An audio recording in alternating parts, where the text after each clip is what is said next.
Ladies and gentlemen, Good evening. Are you ready? Okay, here we go. You're listening to the Deal Room Podcast. Join us as we bring you the inside scoop on business sales and acquisitions. Get across trends in the area and hear the industry's best recount their real-life tips, traps, and experiences. Now, here's your host, Joanna Oakey. Hi, it's Joanna Oakey here, and welcome back to the Deal Room Podcast, a podcast proudly brought to you by our commercial legal practice, Aspect Legal. Now, today we have on the show Alex Izsak from BBMS Media talking all about marketing for brokers and for sellers. So today we're really looking at marketing your agency for brokers and your listings, and for sellers we're also looking at what they need to think about when they're presenting themselves and the business for sale to the market. And of course, as I said, today we're talking to Alex Izsak, who is the CEO of BBMS Media, who is so well placed to talk about all of this because not only does he have a marketing agency at the moment that deals with marketing for business brokers, but he himself was a business broker for many years until recently. So, of course, he really understands the industry. And so today's discussion is a really solid one. So today we're really looking at that element of how to present a business for sale to the market. We look at some of those considerations when you're looking at reconciling the marketing needs of brokers and vendors when they're having to sell the business against the legal and ethical need to be truthful and accurate. We look at how to anticipate the concerns of business brokers when writing information memorandums, and we look at how brokers themselves can represent themselves in the market and the importance of having marketing that represents them in a positive light. We also take a look at the need for video advertising and how that can be useful, and we take a little bit of a snapshot of what's happening internationally and market trends both pre-COVID, and we pull out our crystal ball to give it a go to work out some market trends post-COVID and what that might look like in terms of what brokers need to be doing to prepare themselves for the changes that could come into the market after we see government stimulus fall out. Well, that's it. Buckle in. Here we go with our discussion with Alex. Well, hi, Alex. Welcome on to the Deal Room Podcast. Hi, thank you for having me. My absolute pleasure, Alex. Now, I'm really excited about today's topic. We're talking all about marketing your agency and your listings, really focusing on what brokers and sellers need to think about in presenting themselves and the business for sale to the market. So maybe, Alex, if you can just start off by giving us a super quick background of yourself and how it is that you came, to be talking about and interested in this topic. Absolutely. Well, I'm a former business broker myself. I worked as a business broker until 2018 at Central Business Brokers and at Latessa Business Sales. And during this time, I realized that there was a bit of a flaw in the industry, in that marketing was an incredibly essential component, such a fundamental piece of the business broker's job. And yet there seemed to be no structure in place in any agency, really, in order to support that. So it was actually expected of the business broker to somehow do that work themselves, whether that was marketing themselves and their services to prospective sellers, to prospective vendors, that is, or marketing listings for sale to prospective purchasers. So they had neither the time nor the skills to do it, but they still had to do it. Yeah. And that's eventually when I founded an agency. And I'm pleased to say it's the world's first marketing agency exclusively dedicated to the business brokerage industry. Isn't that interesting? Love it. Yeah, well, congratulations. Thank you. Thank you. Yeah. And look, we started off in 2018. We actually launched at the AIBB conference in the Gold Coast. I went there by myself. At that time, literally the business was just me, thinking, I'll pick up a few clients, we'll slowly build up. Within 1 month, we had gone national. Within 6 months, we had gone international. And then prior to COVID-19, I mean, I was managing our whole team. You know, we had 12 dedicated professionals, all of them in-house. None of this was outsourced. Yeah, and we are working with business brokers in Australia, New Zealand, the UK, Canada, the US, Germany, and most recently Poland as well. Wow, that's quite the list.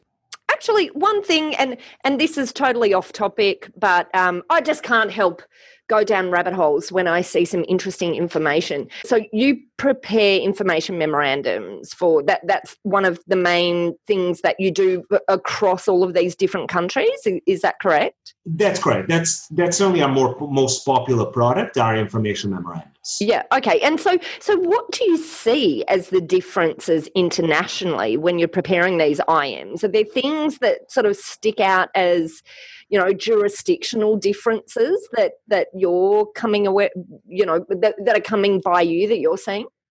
Well, certainly we have to be very mindful that, you know, there's a very strong similarity in the industry across all the different countries in terms of the issues, the mentality of vendors, the mentality of purchasers, but there are legal differences. For example, in the United States, out of 50 states, only in 17 of them is business brokerage actually regulated.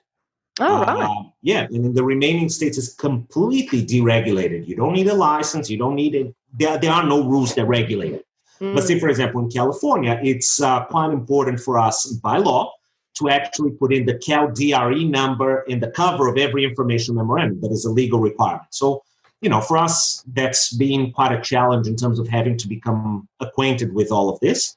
But, you know, I guess coming a bit closer here to Australia, I guess the law is probably a lot more on a federal level. So, you know, we look at things. I mean, of course, we understand, you know, each state has its own act that governs it. But, you know, like overall, you know, we know what to put in Australian information memorandums. Okay, cool. All right. I guess you don't just deal with IMs, you also deal with agencies marketing themselves, I guess, to vendors as well. Is that right?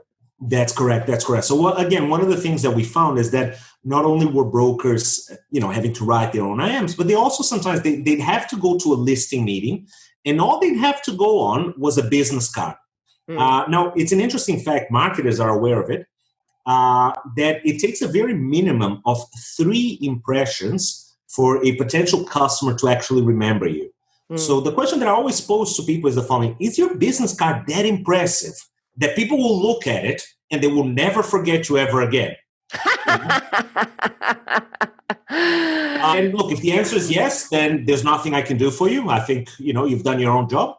But if the answer to that is no, then look, I mean, that's where I think that a corporate video, an agency brochure, marketing package is something that really presents yourself to the market properly, you know? And it's not just a matter of embellishing yourself, but really explaining your services, like, you know, anticipating a lot of the questions that a lot of prospective vendors are going to have, you know, in terms of how does this work? What are commission structures like? Are there any upfront fees involved? And so on and so forth. Okay, fabulous. And so maybe let's talk about what are the issues. So firstly, what should brokers and sellers be thinking about in presenting themselves? Let's talk about the IM to kick off with. So when you're marketing a business, what should you be thinking about in putting together? What are some of the risks? What are some of the issues you see in the market?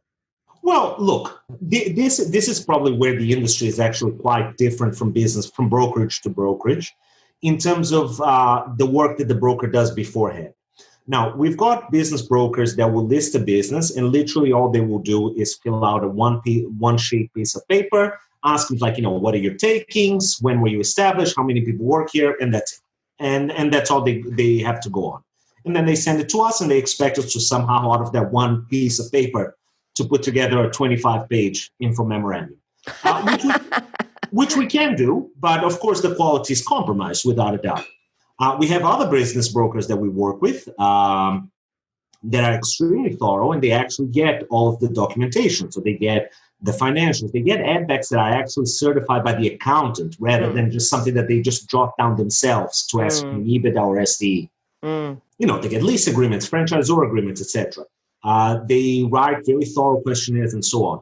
the quality of the material that comes out on the other side is completely different. And we see this in terms of the turnaround time for selling those businesses. We actually follow this with a lot of the business brokers. We find that the more information, the more transparency that they have on a business, the easier it is to sell, assuming, of course, it's an attractive business. Overall. Look, I think that the market, certainly prior to COVID-19, was to a large extent, I'd say, a buyer's market.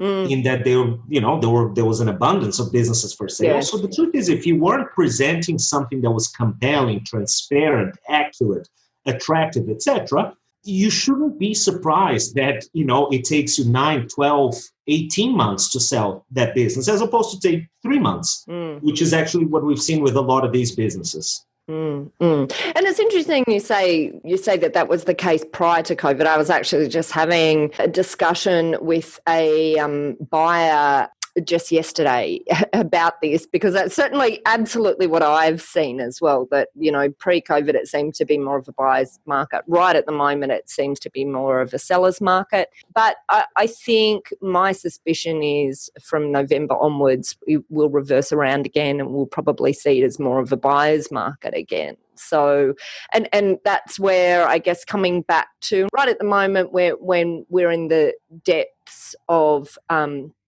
COVID, and obviously, Alex, we've had this discussion. You are back in the real depths of COVID again right now, as that recording.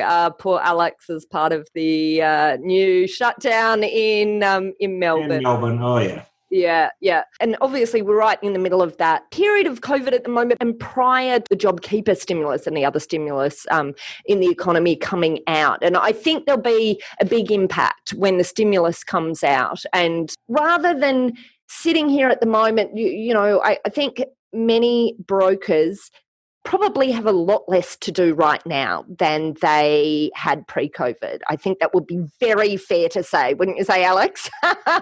Well, actually, no. Let me disagree with that. Well, I was just throwing in there, I guess, maybe what they really need to think about is getting themselves prepared. That's where I was going to ask. Well, yes, actually, yeah, that's actually what I was going to say, because you're certainly right in that brokers are acting, a number of brokers are acting as though right now is a bit of a limbo period. They don't really have work to do, so they get to kind of sit back and relax and all that. Smart brokers right now are working harder than ever, and I know several of them that are going, 12, 15 hours a day. Okay, they're preparing themselves. I ran an interview with Tony Latessa for the Australian Institute of Business Brokers just as COVID was hitting, in which we recorded basically his message to the industry. And he said, this has never happened again, and this will never happen again. So you have to be ready, because this is a unique opportunity. Setting aside, of course, the human tragedy, talking about it from a purely economic point of view. Okay, for business brokers, this presents an absolutely phenomenal opportunity. This could very well unleash the golden age of business brokerage. Okay, because the entire economy is shifting. Myriads of people are very unfortunately going out of work. So for the first time, a job is not necessarily seen as a safety thing. Yeah. Okay, so right now, buying a business might be the safe option. Okay. Yeah. Similarly, a lot of businesses are are in distress, and they're going to have to go to the market without the emotional value attached to it, rather just the actual business value. So I think that the smart business broker right now is preparing for that. And preparing for that means a lot of things, like certainly their own education. This is a dynamic industry. Legislation changes constantly. I don't think anybody's arrogant enough to claim that they know everything there is to know about all of this, okay? Because it involves lease agreements, it involves, contracts, it involves franchise agreements, and when it's a franchise, of course, and so on. But in addition to all that, it also involves how are you presenting yourself to the market? Like when you go to prospective vendors, are you just giving a business card and saying, oh, go to my website and you will see some stuff about me, Or do you present something that really makes an impact, that says, look, this is who I am. Here are some testimonials. Have a look at this page. Here are my success stories. These are my fees. This is what I'm telling you. I will be charging you in advance. So then later on, we don't have this argument. Here's the list of documents that you need to prepare. Here are all the factors that you need to consider, and so on. It's interesting that you talk about success stories because I was about to ask you exactly the same thing. So I'm glad you threw that in there. So I love stories. I love to hear, befores and afters. What's some examples of some brokerages that you've worked with that have had a before and after that's, shown massive differences out of the approach that they're taking to their own marketing? Oh, absolutely. Well, one of the things that we've certainly seen is presenting samples. Okay. Now, we know that when a business broker asks for marketing fees, the vast majority of those marketing fees are actually going towards the business for sale websites because that is the really big expense that business brokers incur. Unfortunately, however, vendors don't see it that way. Okay. For them, putting out $1,000, $2,000, $4,000, like as you know, that's anywhere between $1,000 to $4,000 tends to be the average in the Australian market, depending on the state. Putting out that money, the vast majority of that money is actually going to go to the business for sale websites. Vendors, however, can't really grasp what am I putting my money into. What we started developing for business brokers is that we actually started developing samples that they can actually present to buyers, and I'm talking about sample information memorandums, sample video marketing, etc., which are extremely tangible. All of a sudden, they touch it, they see it, they feel it, they have an emotional connection to it. They say, oh, wow, my business is going to be presented like this. And in their heads, they're like, oh, I now understand where that $4,000 is going to. Now, obviously, my info memorandums don't cost anywhere near $4,000, far less than that. But like I said, in the mind of the prospective vendor, like I said, this is something that's tangible for them. And we found that, we work with a number of brokers in Australia, but one in particular being a national franchise that we work with. We know that for them really presenting sample information memorandums, they say, look, if you pay $4,000, this is what you're going to get. Or if you pay $2,000, this is what you're going to get, and so on. Because we have a range of business profiles to suit every marketing budget. Okay, we know that literally is what builds the bridge between a yes and a no as far as marketing fees are concerned. And do you see, I guess, one of the other risks for brokers is in putting together IMs that, perhaps might be seen as a bit misleading, that, might extend too far across that line between marketing and misrepresentation? Are those the sorts of things that you have seen in the past? And what's your approach to how you see that line? It's funny you should say that. One of the first companies that we started dealing with, one of the things that we do is that we look at prior work that they've done in-house. Okay, and we saw in one of them in particular, the principal of the agency wasn't aware that one of the brokers who was writing the profiles themselves was actually writing down about a cash component in their takings. I'm talking about obviously sales outside the books. And all that. I remember looking at it, and I called the principal and said, look, it's none of my business, but are you insane? And he's like, what do you mean? And he's like, look, it's like, again, none of my business, but, you're actually putting down on paper, oh, my client, the vendor, is committing a crime. Here's the crime. Yeah. Would you like to buy this? And all that. And the principal actually wasn't aware of it, which was understandable in the sense of the principal has enough to do without having to review every single info memorandum themselves. But yeah, look, that's certainly something that really crossed that line. In addition to that, we also saw a lot of IMs where they would just write down, for example, their seats. They'll say, 40 seats inside, 20 outside. And then we look at the licensing for it from the council, and they had no footpath permit. So it's like those 20 seats outside. Wow. There was absolutely no document to justify this. Now, it's not our role as the marketing agency to do the due diligence on behalf of the buyer, of course, and we explain that we make that very clear. However, those are the sorts of issues that we can actually pick up on behalf of the broker and put out there. Sometimes it's about control, isn't it? Because as you just mentioned, where this issue had occurred, it obviously, sounds like it related to an agency where there are multiple brokers. And so, the principal was trying to perhaps had lost a bit of connection to what was happening in every single IM that was being prepared. So, maybe part of this is about, well, number one, systems, but number two, having some sort of confidence that there's reviews being done by someone who understands some of the issues as well, whether that's internally or externally. Oh, absolutely. One of the things that I strongly recommend for every brokerage agency is to actually get vendors to sign off on their IMs. That's not to say that this protects you completely. Now, in addition to this, of course, there are disclaimers as well that the buyer has to agree to. And I understand, of course, look, I mean, obviously you can tell me that much better, but, I understand, of course, this isn't, a firewall. But of course, when the vendor actually puts their name to it, there is at least a level, I guess, of scrutiny behind it. Yeah. Okay, so that's something that we strongly recommend. Something else also that we've been doing is that we actually conduct Zoom meetings with the vendor on behalf of the broker, where we introduce ourselves as being from the broker's marketing agency. And we actually record that, and we actually have that on file. So if at any point the vendor said, look, this is what my business does, and et cetera, and something goes wrong, look, I mean, we can always just refer the broker back to the original interview. Interesting. Fabulous. Yeah. Okay.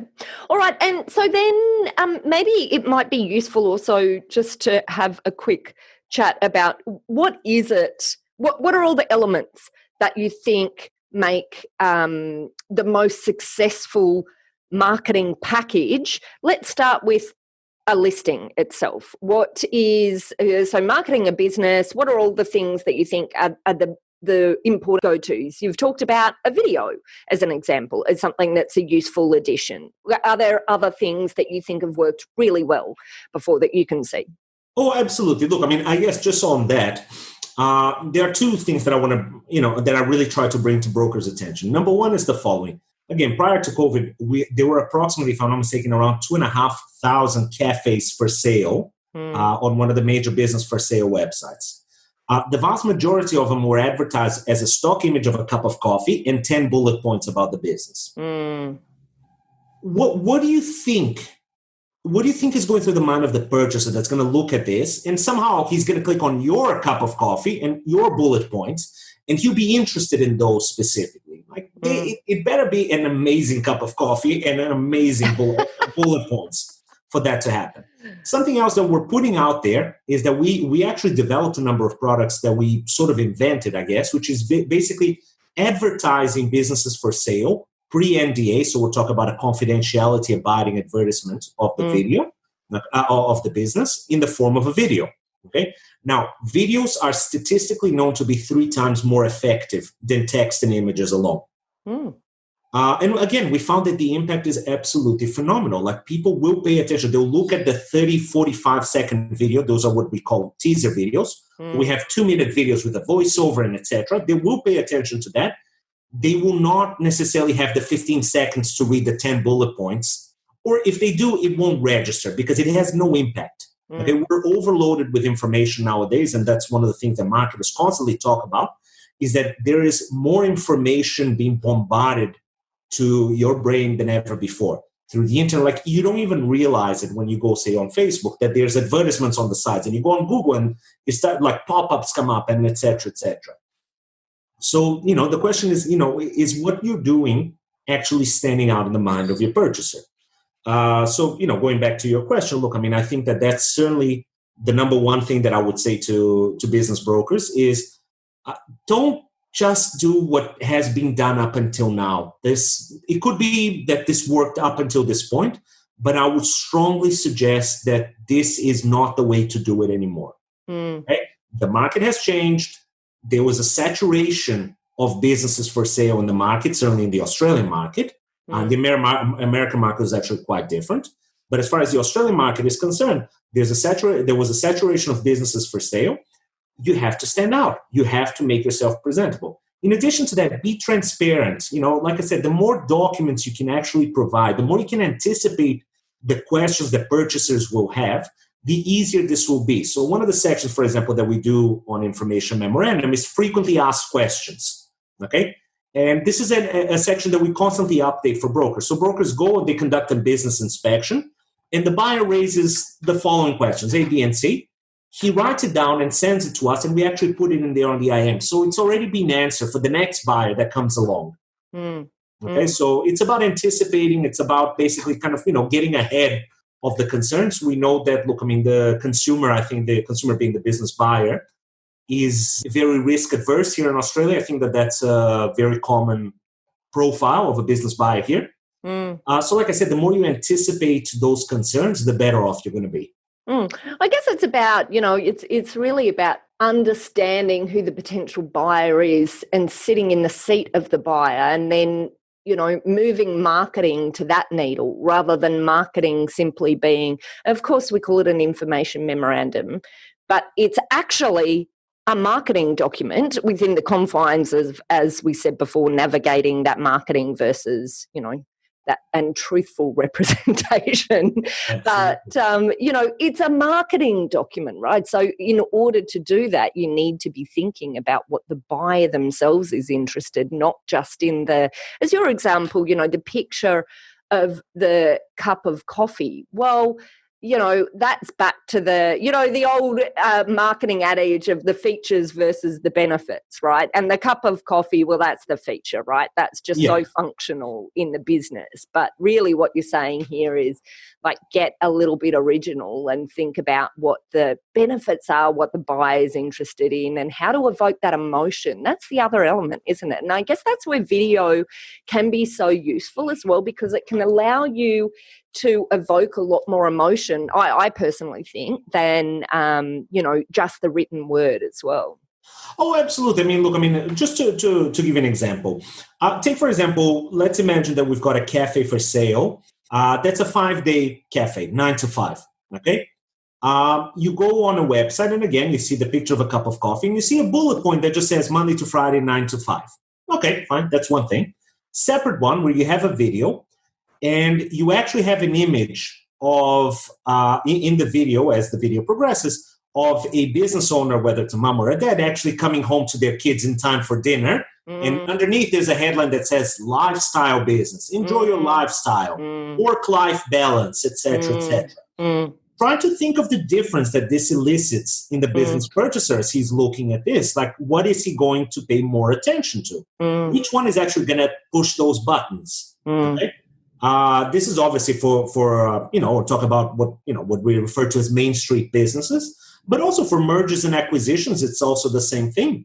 For a large corporation, when they look at information memorandum, like I said, poorly written or anything like that, versus an information memorandum that has graphs, that has a detailed analysis, etc. What's going to push his buttons as far as confidence is concerned? Those are the questions that I put out there. Yeah, absolutely. And then, in a larger business acquisition, so in an M&A environment, there is perhaps a much higher level of importance even of ensuring that you're portraying a well-organised, systemised business. And so, you're absolutely right. Having a crappy IM is really going to put buyers off, as opposed to something that represents your business in the most orderly, organised, way possible. And interesting. So, do you use videos in larger transactions as well? Is that something, or is that just something that is relevant only to smaller businesses? Video advertising is, I wouldn't say necessarily just relevant, but it's certainly more common in smaller transactions. I don't know that in the M&A space, a video is necessarily how you would reach, the CEO of a company that's looking, basically to acquire a smaller competitor.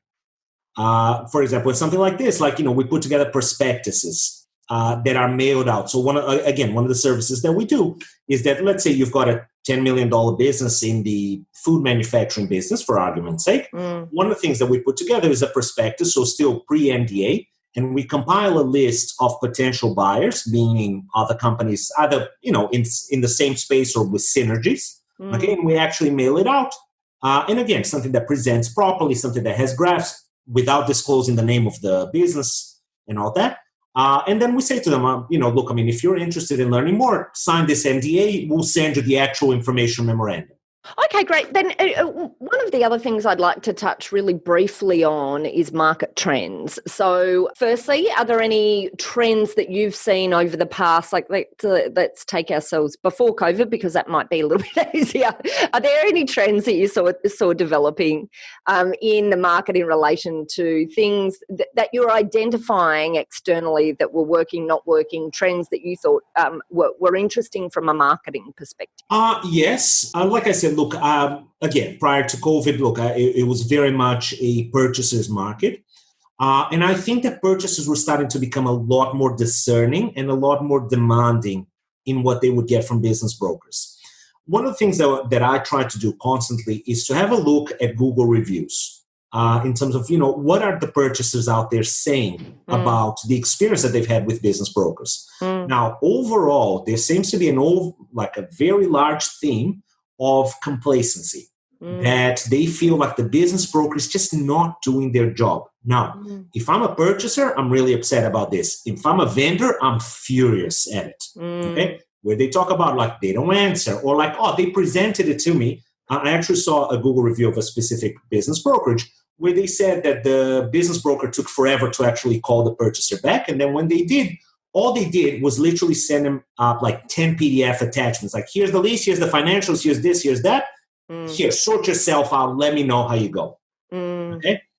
Like I said, look, if I'm a purchaser in this market, look, I have a bit of, I have my pick.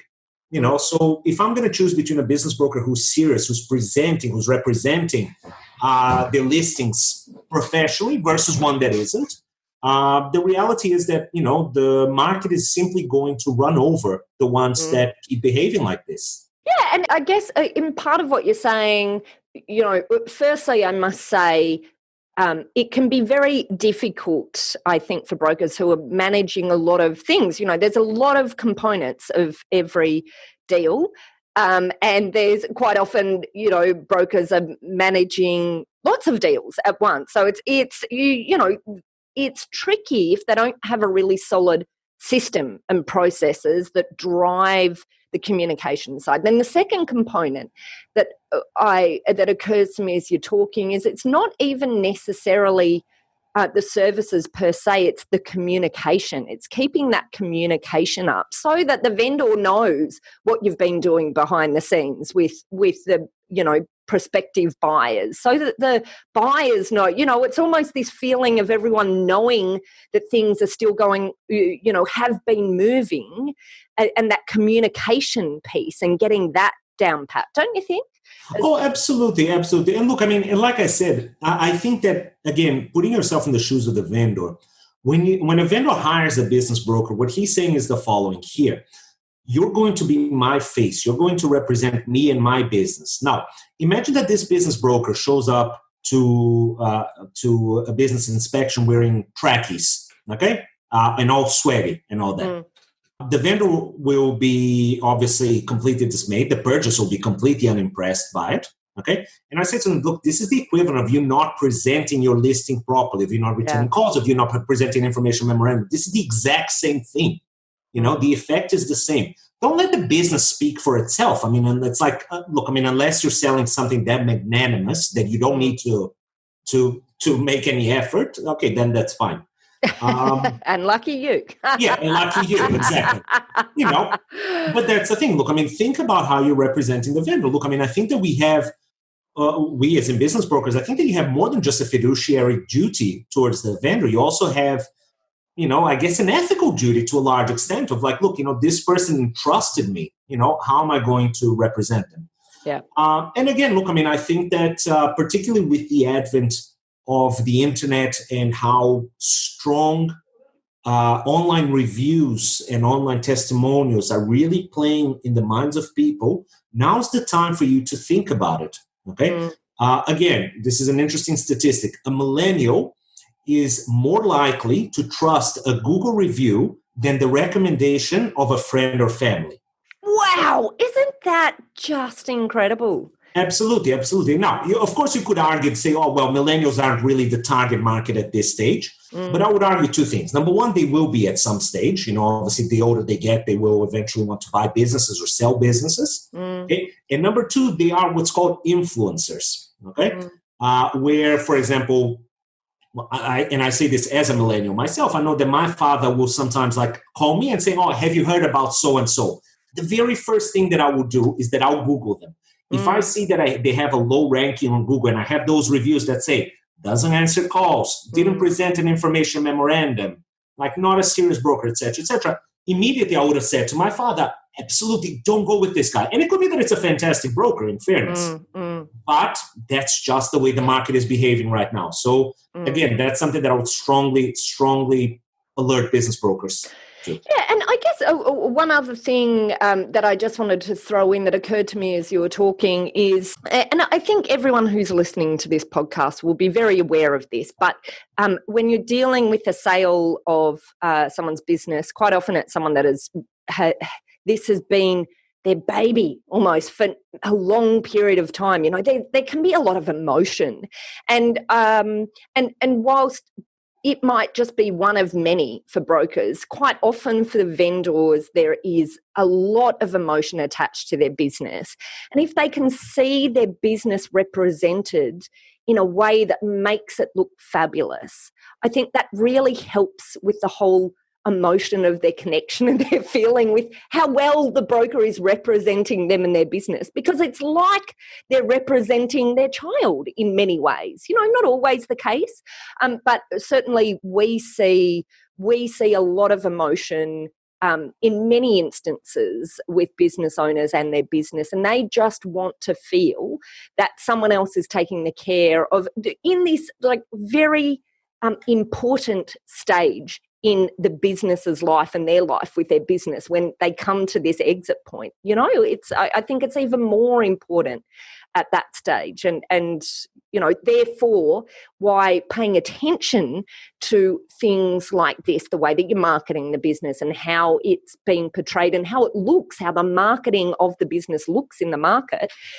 can help with your connection to your client as well, the vendor. Absolutely. I would actually add something else to that, because I don't think it's just about how the broker is representing the listing, but it's also about how the listing is representing the broker. And that's also another... That's a good point. That's a great point. Yeah. Oh, absolutely. Yeah, absolutely. But, look, I attended the International Business Brokers Association conference. Back when you could fly. Yeah, exactly. Back when... Back those days, the good old days. And I remember attending one lecture in particular that I found fascinating. And I really don't mean this to sound disrespectful to any business brokers out there. The name of the lecture was Leave the Garbage to the Garbage Man. And look, in full disclosure, when I was a business broker, I would often list things that came across my way. Fish and chip shops and milk bars and etc. I would collect them. But at some point, it actually made me realize that, okay, fine. I take, let's say, a milk bar that's running at a loss because, who shops at milk bars anymore, and I put my brand on it, my face as the business broker, my logo in my brokerage agency, and I present it to the buyer, and it looks nice and all that. Okay, fine. But what is that saying about me when that business buyer is looking at that and is thinking, oh my God, this guy wants me to buy a business that's making a loss of $20,000, and the owner somehow thinks that he's going to sell it for $200,000. Who is this guy? So like I said, look, I think that, part of the work that brokers need to do really is just to be more discerning. It's, don't just say yes to every listing, Don't just collect listings. It's better to have 10 good listings than 50 mediocre ones. Yeah. I'm totally with you. Yeah. And as I said before, to recognize how important this point is for the vendors. And I think, that's one of the things that we've always focused really strongly on here at Aspect Legal is that, recognizing the importance to the vendor of this deal for them. And I think, that leads to it helps us then build enough goodwill with our clients to then help ride out the some of the road bumps along the way, because there quite often are road bumps along the way, right?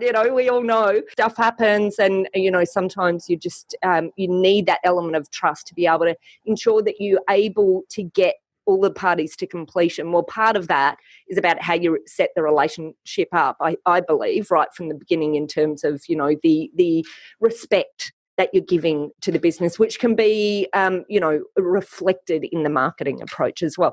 Now, one of the other things that I just wanted to sort of talk about as well before we wrap up is we've talked about past trends. I'd like to let's have a go at taking a bit of a shot for what we think some of the future trends might be. Obviously, whilst we don't have a crystal ball, we do know that there's stimulus that's due to come out of the business economy at the moment, mid-September, late September, and I think that we'll see in October and November, changes to the market. We might see a lot more businesses come onto the market. What do you think? But I think on the flip side, we might also see a lot of buyers coming in as well, because I think job losses will kick in. And I just wonder if there is an opportunity for brokers now to really start working out how are they going to pitch their marketing for the future to take advantage of where they think and can make an educated guess right now about what that market looks like in terms of who the likely volume of sellers are that are within their sphere of specialisation, who are the likely buyers of those, and is there some sort of marketing, theme they can be thinking about developing right now? What's your thoughts about that, Alex? Do you have any ideas, thoughts, insights? Yeah. I think that, again, like you said, nobody has a crystal ball, so nobody can accurately predict what's going to happen. I think, however, it's very fair to say people are talking about, when things go back to normal. Things will never go back to normal again. Yeah. The entire global economy will have shifted. And what I'm talking about on a macro scale and on a micro scale as well. Okay, things will never go back to where they were. Unfortunately, the hospitality sector, which is always the bread and butter of business brokers, will be affected to a large extent beyond repair. I mentioned to you before we started the podcast that I went to the cafe around the corner from my house just before the lockdown started, and I saw the owner crying. And she told me, she said, I'm not going to survive this second lockdown. She said, JobKeeper or no JobKeeper, I can't anymore. She said, I'm going broke. She said, I'm going bankrupt for the first time in my life. So again, taking aside the human tragedy there, from an economic point of view, brokers need to stop looking at hospitality. The retail sector will also have been affected, again, possibly beyond repair. On the other hand, the manufacturing sector, and I'm talking about local manufacturing, will probably boom, particularly as this trade war with China looms, which is an incredibly risky war. But I think that governments now understand that the risk of having an entire market that depends on imports is, it's craziness. It's just something that we never really paid attention to. So I think that the local manufacturing sector will have to be boosted, and I think there'll be a lot of government incentives for that. Obviously, government incentives, of course, the very first places where they go to is construction, healthcare, and education. So again, brokers that focus on those spaces, I think, will do quite well. And finally, online. I think that the online world will also change quite a bit. As we saw, despite everything that's happened, we saw that Jeff Bezos of Amazon has now reached a personal fortune of $1 trillion. Wow. As a direct result of COVID. So, again, that's the entire global economy just shifted everything. The idea of not a billionaire, but rather a trillionaire, is just part of our new reality. Okay? So again, I think that, look, brokers need to think outside of those spaces. They need to think about getting better quality listings. They need to understand that they will be competing for good businesses now for sale. Okay. And in order to get those listings, they need to present themselves and present their listings in an extremely professional capacity. And I think that those that don't will simply get run over by the rest of the industry. Mm, mm. And look, well, here's, I've reflected on this a bit recently, and my thoughts are that there's probably two areas that I think there will probably be a lot of opportunity in. I think there'll be opportunity for very small businesses in that buy a job market. So I think there'll be a lot of opportunity there, and then for larger businesses, I think there'll be a lot of opportunity and growth through acquisition. So for businesses, but I just think there's opportunity there then for brokers who can recognise and who are in either of those markets where either of those buyer sets are relevant, which, together they probably cover the majority of the field. I think if you can start to, as a broker, pitch yourself in these areas, you're going to serve yourself really well for the future to be able to capitalise when some of these opportunities start to open up. Because my personal belief is when they open up, there's going to be a lot going on, and I think it will be a very busy time potentially. But what you do right now could be the difference between whether you're the one who's making hay while the sun shines or whether that's someone down the road. Absolutely. Couldn't agree with you more.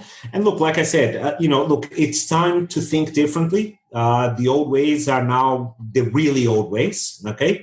The industry has changed and you have to change accordingly. Yeah, that's definitely my message to business brokers.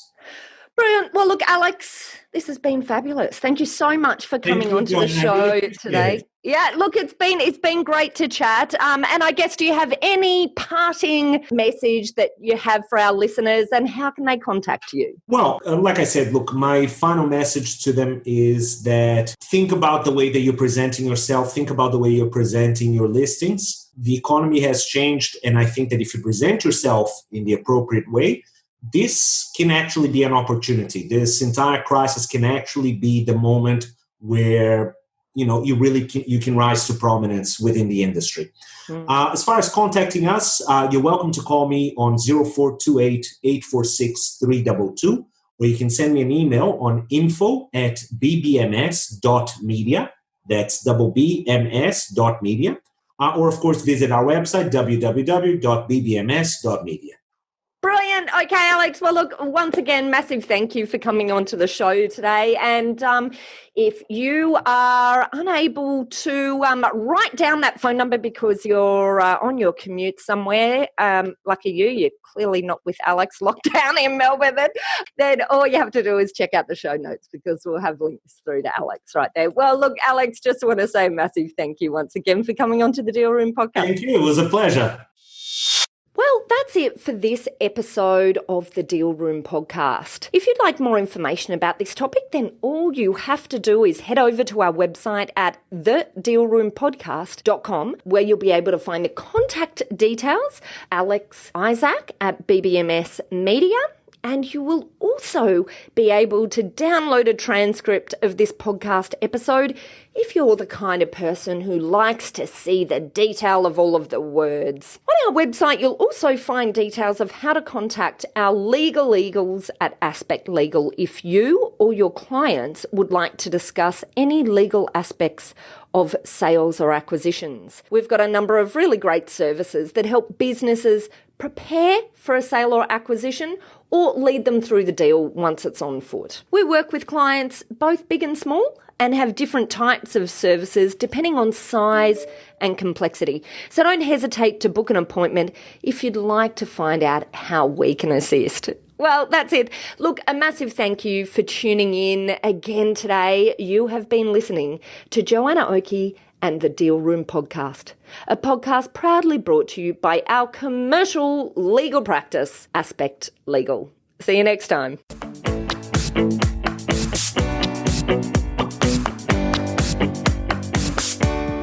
Aspect Legal has a number of great services that help businesses prepare for a sale or acquisition, to help them prepare in advance and to get transaction ready. We've also got a range of services to help guide businesses through the sale and acquisitions process. We work with clients both big and small and have different types of services depending on size and complexity. We provide a free consultation to discuss your proposed sale or acquisition. So see our show notes on how to book a time to speak with us, or head over to our website at aspectlegal.com.au. Ladies and gentlemen. That will conclude this evening's entertainment. Thanks for listening to the Deal Room Podcast. To find out more about this episode and other episodes in the series, check out the show notes or head over to our website at thedealroompodcast.com.au.